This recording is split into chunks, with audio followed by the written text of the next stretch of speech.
দুর্গাপুজোকে global tourism সার্কিটের মাধ্যমে বিশ্বের মানচিত্রে তুলে ধরতে বদ্ধপরিকর রাজ্য, এমনটাই জানিয়েছেন পর্যটন মন্ত্রী শঙ্কর ঘোষ। তিনি বলেছেন, সারা বিশ্বের মানুষের কাছে গ্লোবাল দুর্গাপুজো হিসেবে যাতে তুলে ধরা যায়, সেজন্য প্রবাসী পুজো উদ্যোক্তাদের যুক্ত করা হচ্ছে। পর্যটন মন্ত্রী শঙ্কর ঘোষ জানিয়েছেন, মুখ্যমন্ত্রী এবং কেন্দ্রের সহায়তায় এই কাজ এগোবে। পাহাড়ের পাশাপাশি সুন্দরবনকে নিয়ে বড় পরিকল্পনা রয়েছে বলে জানিয়েছেন শঙ্কর ঘোষ।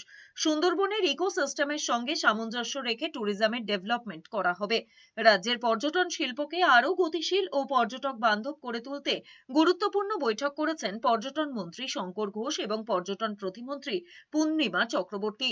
এই বৈঠকে পর্যটন সংস্থার প্রতিনিধিরাও উপস্থিত ছিলেন। পর্যটনের সঙ্গে যুক্ত সব স্টেক হোল্ডারদের সঙ্গে মতামত বিনিময় করেছেন মন্ত্রী। পাশাপাশি 5টি পলিসিও স্টেক হোল্ডারদের দেওয়া হয়েছে। এবারের দুর্গাপুজোয় একটা